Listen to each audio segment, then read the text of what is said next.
You are listening to episode number 258 of Better Blood Sugars with Delane MD.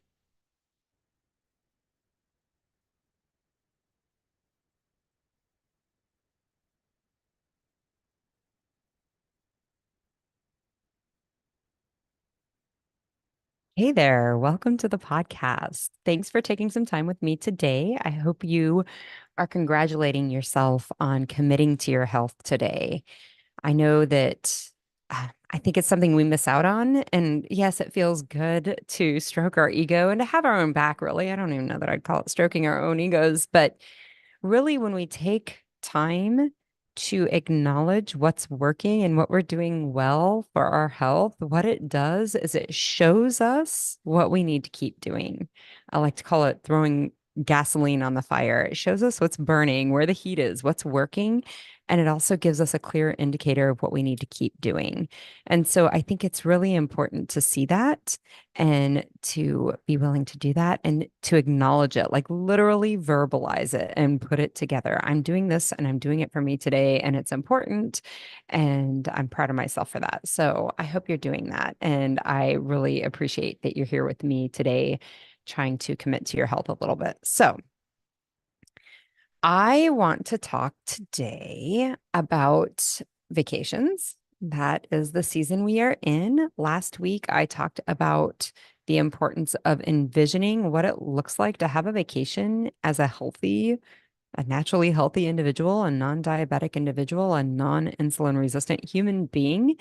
And we're going to talk a little bit about that today. But today, I want to talk about the tools that you can use for managing your vacation in a way that keeps you healthy. So, again, the first step again is that visualization. And that's why I talked about it first thing last week. I want you to make sure that you are visualizing what it looks like to live a healthy life. So if you haven't done it already, go back and listen to last week's podcast episode, because the quality wasn't great. It's not because it was a great quality podcast. I had a lot of tech issues with it, and I still don't know if those tech issues are cleared up. So please be patient with the podcast. But the information and the tool is really, really important. If you don't know where you're going, it's hard to get there, and you're not going to get there clearly. This visualization component allows you to determine where you're going. It's kind of like if you're building something and you just start buying tools because you know you're going to need some tools, like you just start buying them without having a vision of what you want to build. You are going to buy a bunch of tools that you don't need. You're going to practice them, maybe you're going to like use them and then realize you don't need them. So you're wasting both time, which is something you can't ever get back, and money in doing that process. Okay. So I don't want you to waste anything. I want you to get a clear picture of what it looks like to live a healthy life for you. Allow yourself to spend time and get that vision, and then decide from there how you want to use the tools that I'm going to teach you today to create that healthy life on vacation. So, we're going to talk about planning because you know I'm a big fan. We're going to talk about fasting. We're going to talk about exercise. We're going to talk about eating low carb or keto. We're going to talk about stress management. We're going to talk about sleep. We're going to talk about things like apple cider vinegar and lemon water. We're going to talk about all of those things. And we're going to talk about a mindset of making decisions and the power of making decisions. So let's talk first about planning, because this is the first part. Again, like even if you envision I'm not building a deck. That sounds really, really ambitious. I'm not that qualified to build a deck. I'm building some stairs off of a door off the back of my house. I am I had to have the time to envision what I wanted, because if I just went out and bought the wood and bought the tools and bought the brackets and did all these things without envisioning how many brackets do I need? How much wood do I need? Where am I going to put this? How wide is it going to be? If I didn't have the vision, I wouldn't be able to make the plan. And the plan has to be there before I decide which tools I'm going to need, right? So the planning, I always talk about this, and I do really think it is the most important part of getting healthy, determining how you're going to do it and how you're going to put things together. You're going to have to do this for your vacation to do your vacation also. So recognize if you have used plans in the past and you're like, that shit doesn't work for me, it just doesn't ever come together the way I hope it will. I don't think that's what I need to do. I need to do something else. If that's what your brain believes, please understand it's not that plans don't work. It's that you probably need to tweak the plan that you're using until it does work. That's all that needs to happen. So if you make a plan for I don't even know how to make a chicken cordon bleu, but it just sounds like a lot of work. If that's your plan for dinner and you're like, yeah, I planned that yesterday, it didn't come together because you didn't go to the grocery store or allow yourself enough time to cook it. It's not that the plan was bad. It's that you have to tweak the plan to also include time to go to the grocery store and time to cook the meal. Okay. Plans, it's not that they don't work. It's just that they need to be adjusted until they do work. So that's the first thing I want you to realize, making a plan and realizing that you may have to tweak it along the way. When you start to make the plan, some things that you're going to have to consider are how do you want to have the end of your vacation look like? What do you want that to be? So, what do I mean by that? Do you want your blood sugars to be better at the end of your vacation than when it started? Do you want them to be the same? Do you want there to be no change at all? That's fine. Or do you want them to be worse? All of these are fine. There's no right answer or wrong answer here. It's just, again, that's giving you evidence or information about where you want to be so that you can kind of determine how to build your path there, how to make a plan to get there. So some women want their blood sugars, they want to continue to improve their insulin resistance while they're on vacation. And that's going to look different than if you're okay with your blood sugar staying the same and not being any different from day one to the end of your vacation. That's a different approach that you're going to have to use different tools to get there. If you're okay with your blood sugars looking worse at the end of your vacation than when you started, that's fine too. There's no right or wrong answer here. The most powerful thing about normalizing your blood sugars, reversing your diabetes, improving or fixing your insulin resistance, whatever phrase you want to use, the most powerful thing about doing it once is you realize you can do it again. You know exactly how to do it. So if you're one of those women who are like, I'm okay if my blood sugars look a little worse at the end of vacation than they do when I start, that's totally fine because you know how to get them to look better again. That's all it means. So starting with that, because you're going to utilize the tools that I'm offering you differently because based on what you want to have the end of your vacation look like. Once you've made that decision, then I want you to start planning what you want to do that's important during that vacation. Maybe it's sights you want to see, experiences you want to have with your family, memories you want to build with your family or friends, and then how you want to incorporate food into this or how your brain will want to incorporate food into it. Allow your brain to start to do that. We're going on vacation. We leave on Monday to go to Colorado. Me and my kids are going to Colorado. My parents are meeting us out there. A girlfriend of mine from residency is meeting us out there. It's going to be a blast. It's going to be amazing. Part of that trip is my son and I are going to climb a mountain. I know, big shocker there. We're going to go climb a mountain. And I am going to bring s'mores so that he and I can have s'mores as we spend the night on the trailhead. I don't even know if the campfires are like legal. I may have to do s'mores over like a little fire starter thing, a little camp stove. But either way, like that's important to me. I want to have that experience with my son of eating s'mores. Just one. Turns out I've had s'mores and I don't really like them that much. I used to when I was a kid, and I certainly have overeaten them no less than 3,000 times. It turns out I don't like them that much, but I definitely want to sit and have a fire under the stars with my son the night before we hike up a 14er. It sounds like the most. Okay. So my brain is building that memory in my head, and it definitely involves s'mores. I want you to allow your brain to determine what food is going to be brought into this. If you're going on a cruise with your best friends and you know there's going to be eating, you're going to have to figure out like how important is that to you? How is that going to work for you? And how are you going to make plans based on that? Okay. So here's the deal, guys. If I eat s'mores all vacation long, my blood sugars are probably going to go up. Okay. If that's all I did was sit and indulge in s'more-like foods all vacation long, my blood sugars would probably go high. So I have to have a plan.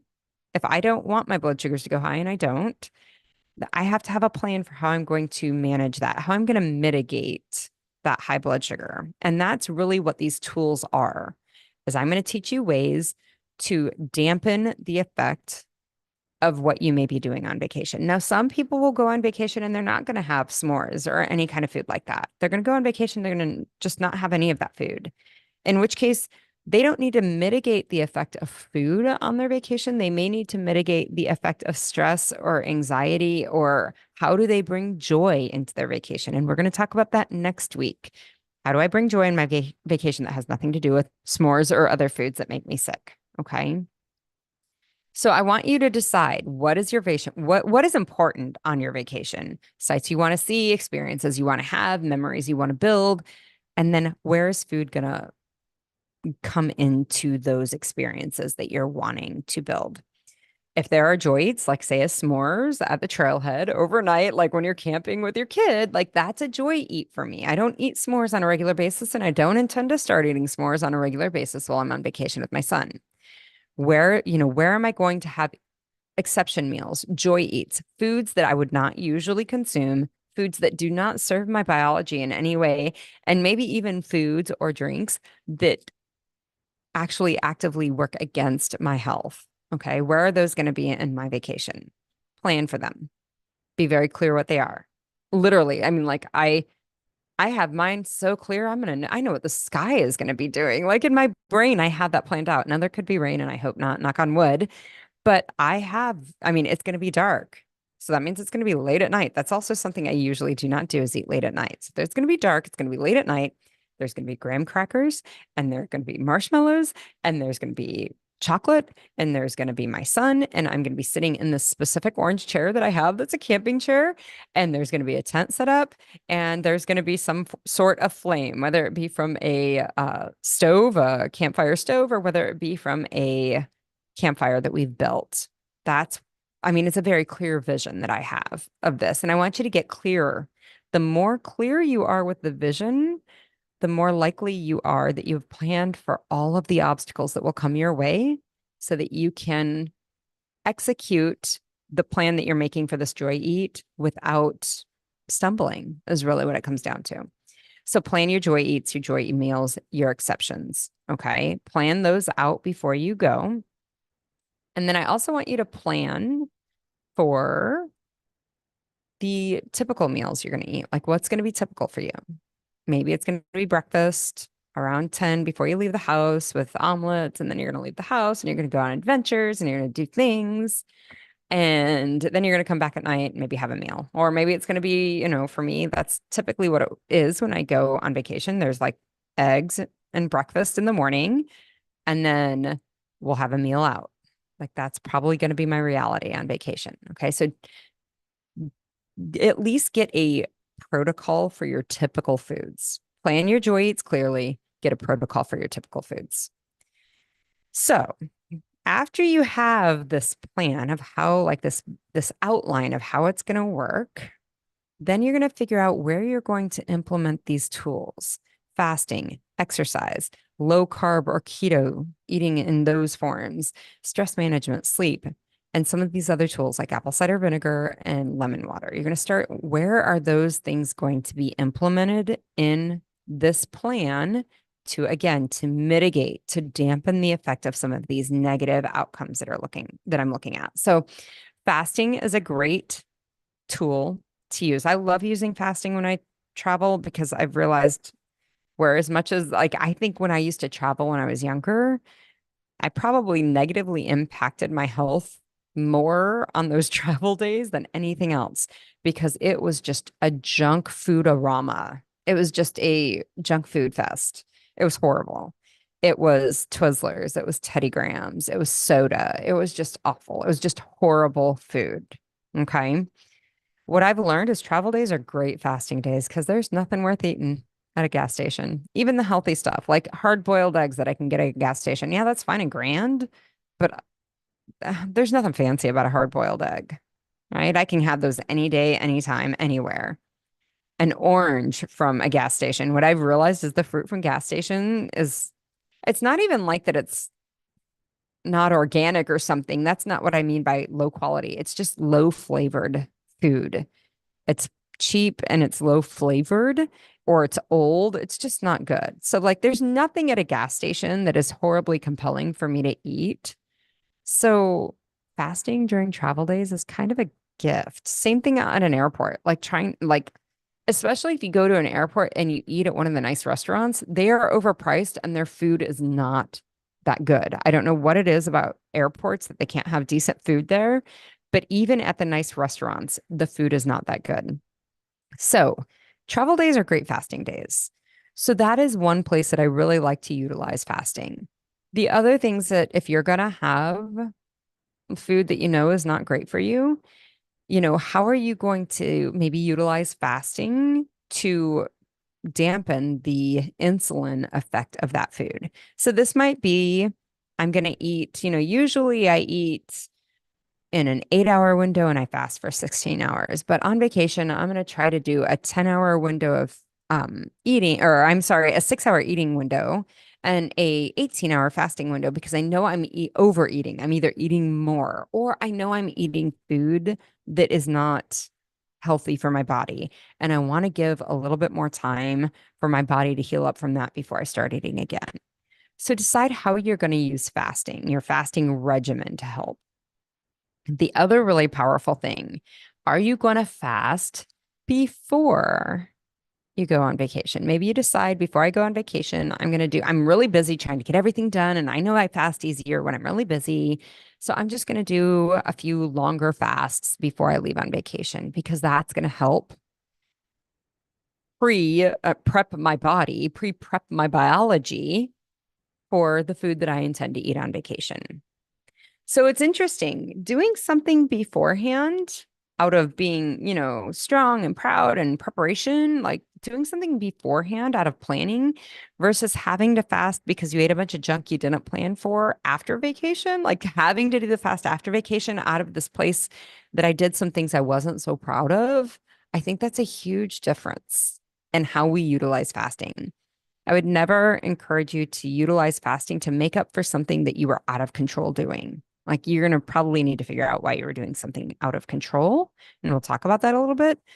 But I do think sometimes it's powerful. I use fasting this way on the holidays, like on Thanksgiving.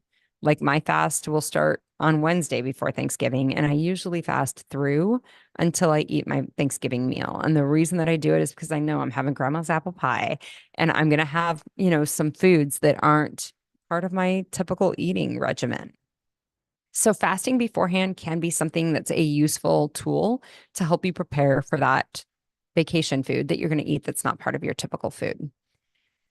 So that's how you can use fasting. Let's talk about exercise. Exercise is definitely something, as I think about the s'more that I'm going to eat with my son, I'm going to have a s'more, and I don't even know, he may not even eat s'mores, but I bet he will. Um, at the campfire, like the next day, I'm going to be hiking 15 miles, right? So how are we going to utilize exercise to mitigate, to dampen some of the negative impact of the foods that we're eating? Remember, exercise helps your cells become insulin sensitive.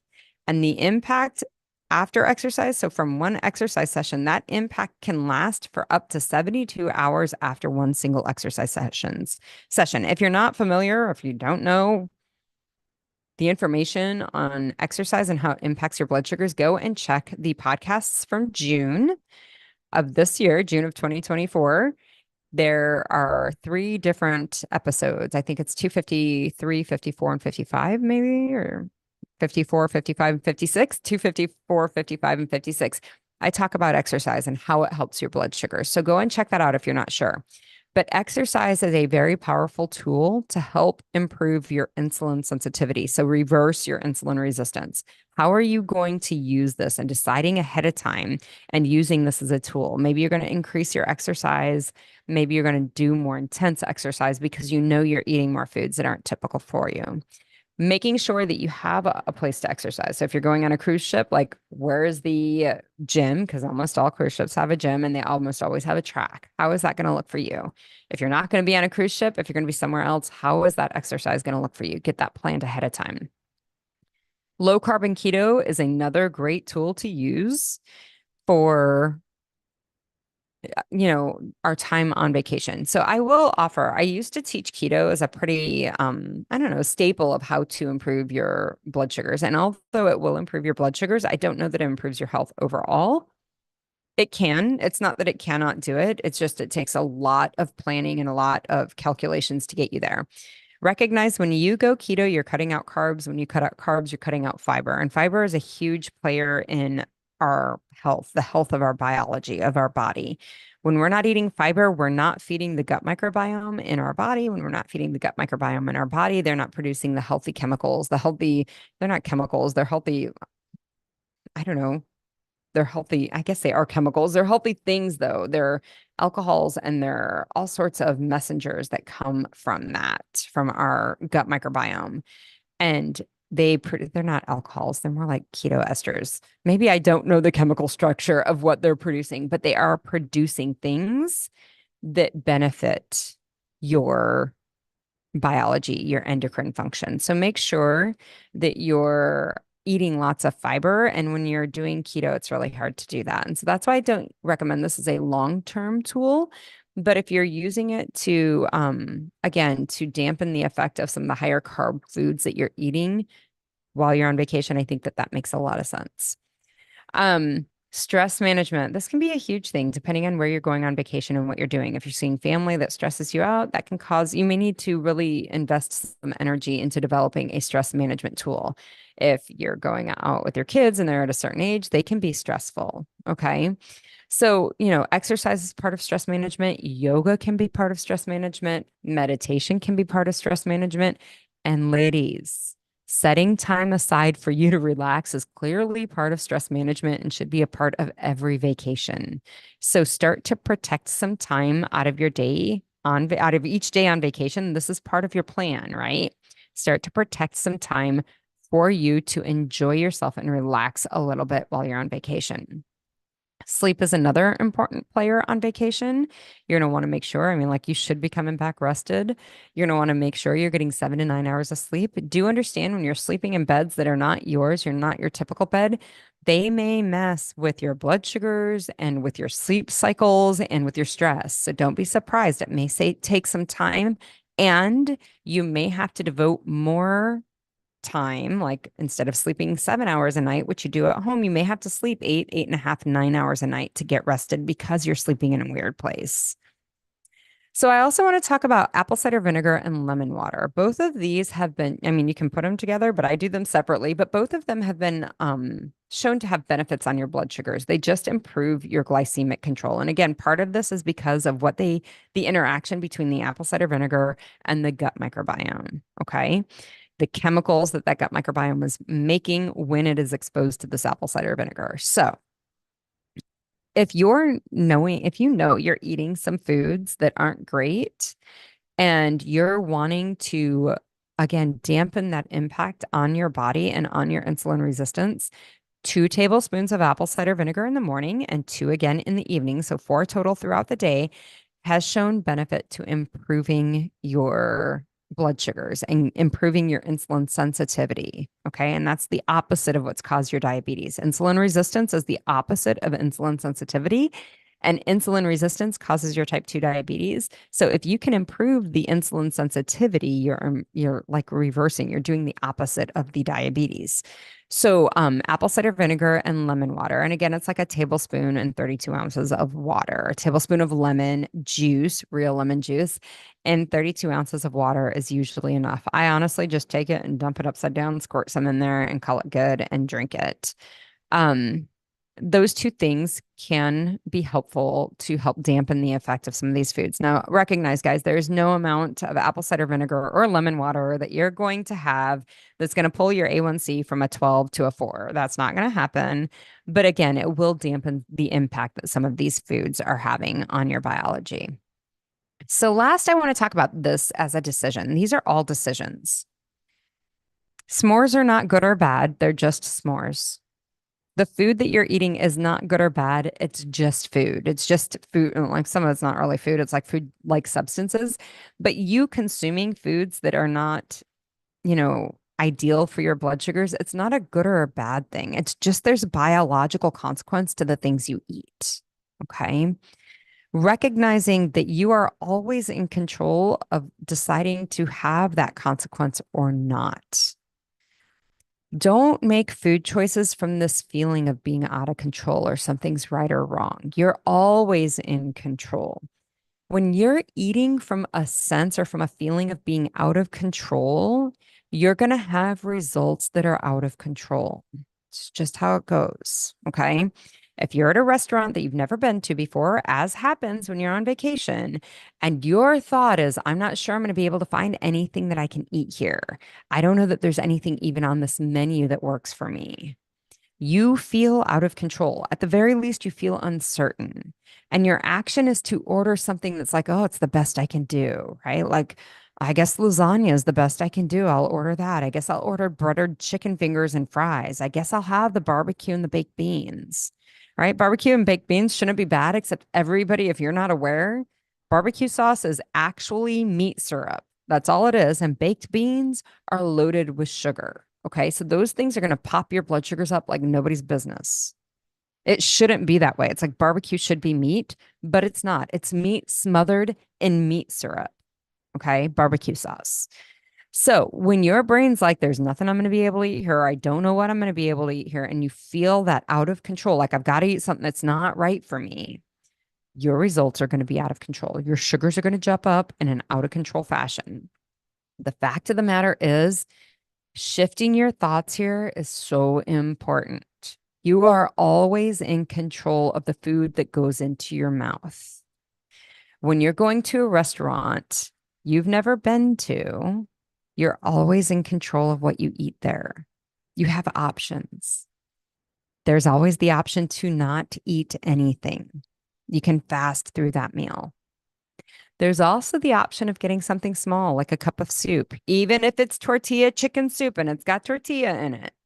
You can get that soup and just have a few bites or pick around the tortilla. You can always split something with somebody and you just have a couple bites of it and they eat the rest of it. Even if it's lasagna or some other horribly egregious food, right? You can just have one or two bites. Ladies, one or two bites of anything did not make anybody diabetic. You can have one or two bites of a Twinkie. It ain't going to make anybody diabetic. It's eating a whole Twinkie and eating it all the time. That's what makes you sick. When you truly believe that you are always in control of the food that goes in your mouth, there is an in control feeling, a calm feeling that comes from that. From that calm space, you are going to create in control results. You're going to just have a few bites. Whatever the craptastic food that they have, you're going to have just a few bites of it.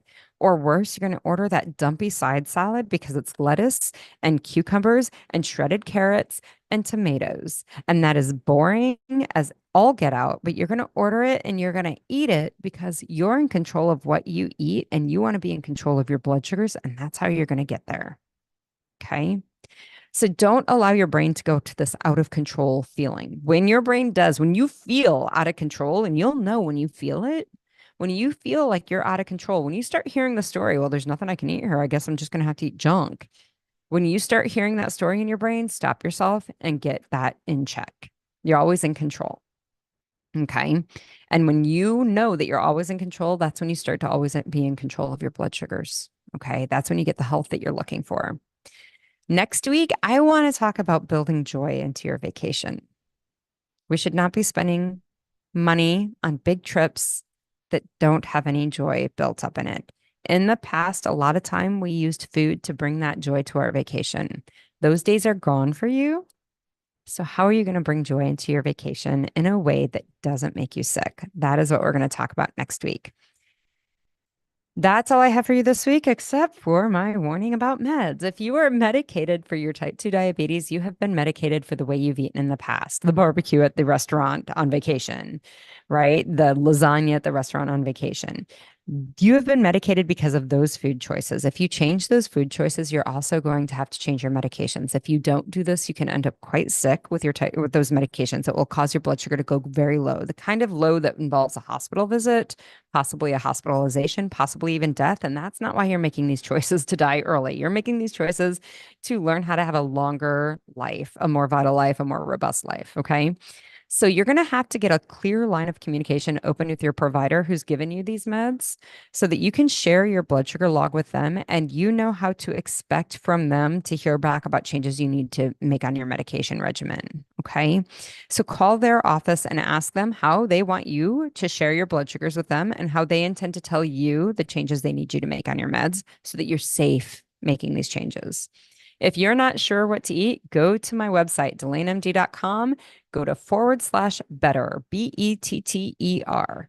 There's a 14 days to better blood sugar log there that will tell you 14 days of menus of what to eat. I am revamping that. I'm so excited. I'm revamping that. I'm doing the same food, but I'm going to also calculate the protein count on those foods so you can make sure you're getting enough protein, so you can make sure you're building the muscles that are important for you to normalize your blood sugars. And also, I'm adding fiber. So some of those carbohydrate counts are going to go up because we need to be getting more fiber into our food. So stay tuned for the new and improved version of 14 Days to Better Blood Sugars. But go and get that guide. It will get you on my email list, and I will email out the new version as soon as it's ready to go. You can also find me on Instagram and Facebook. And lastly, I have a request. If you have been finding benefit from this podcast, from these episodes, you're learning ways to improve your health, improve your blood sugars, normalize your insulin resistance. If that's been helpful for you, recognize that 9 out of 10 Americans are insulin resistant. That means the more people that hear about this, the more people can realize that they don't need to be sick either. Share this on Instagram, like it on your podcast player, share it on Facebook, tell your friends about it. The more you do that, the more people see this podcast and the more people can get this help. I want you to keep listening. I want you to keep avoiding the foods that are making you sick. I want you to keep making choices for your health, your